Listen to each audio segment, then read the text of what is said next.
All right, now we're doing AQ. Is it a palindrome? This is about Wichu, and 93% of people like it. So we're going to write a function that checks if a given string, case insensitive, is a palindrome. If you don't know what a palindrome is, it's basically a word, number, or phrase, or other sequence of symbols that reads the same backwards as forwards, such as the word madame or race car. All right, so now we got that out of the way. Let's see what we're going to do here. So first things first, let's declare a variable result, okay? Let result equal an empty string. Second thing second, since it's case insensitive, we're going to turn this x lowercase using the toLowerCase method, which returns the calling string value converted to lowercase. So we're going to come down here and say x equals x dot toLowerCase, like that. Now let's just do a console.log x so we can see what we're looking at. Console.log x. And let's delete down to Abba with capital A. All right, let's test it out. All right, oh, I guess we didn't need to do that. All right, so now we've got lowercase just like that.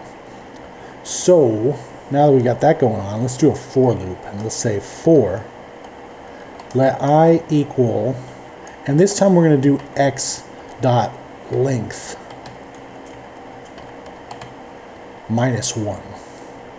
We'll start at the very end of this thing, and then we'll say while I is greater than or equal to 0, we'll say I plus I minus minus, like that. So we're going to start at the end of the word and work this way, and we're going to put it into the result by saying result plus equals x at I. Now let's do a console.log result, test it out. All right, we see hello's backwards, so we're good to go. And now we're just going to say return result needs to equal x. All right, and if not, it's false. Test it, and there we go, just like that. And attempt it. No tricks. There's no tricks. All right, and that's good. That's good. But there's a cleaner way we can do this. We can comment this stuff out so we can check it out later if we need to. But we'll just say over here const is palindrome, and then we'll say equals, and we'll have a, in parentheses, not only x, but we'll also say low equals x dot toLowerCase, like that. And now we'll have an arrow right here. All right.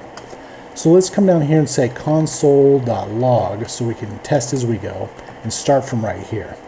So let's put low in there to see what it looks like. Test it out.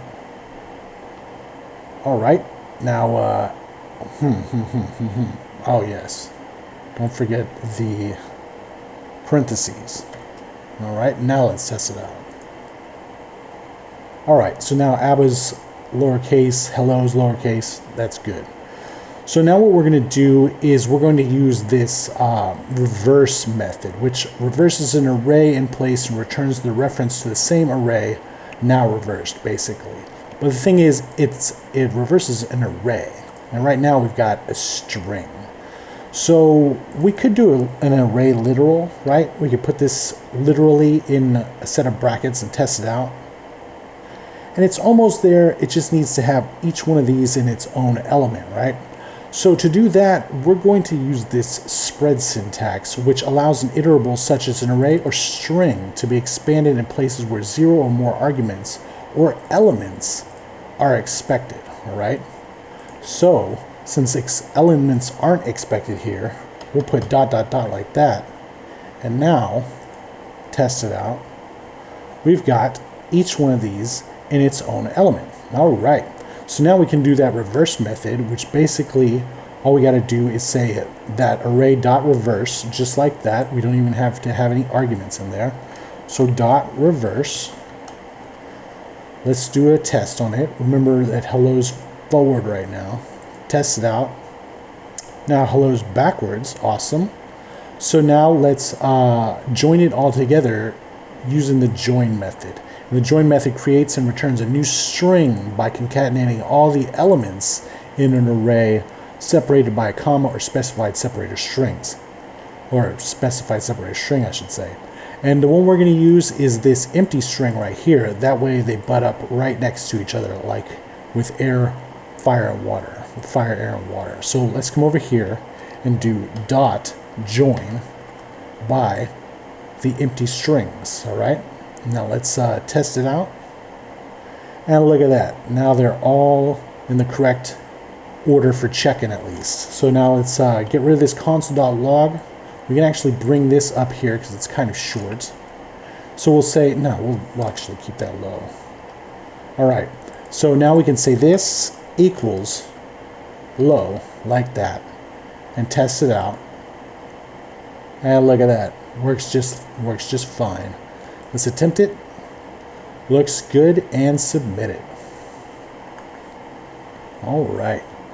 So you can see here they did the split method instead of the array literal like we did, and that's cool and all. But and then they did the lowercase outside instead of inside, and that's cool and all. But and they did a conditional operator as well. Awesome. All right, so that's how they did it, and they did it basically the same but without the conditional operator. And then right here, basically the same as this one too. And you can just keep going down and check out all the rest if you feel like it. Let's go to mine. Just me on this one. Best practice in my opinion.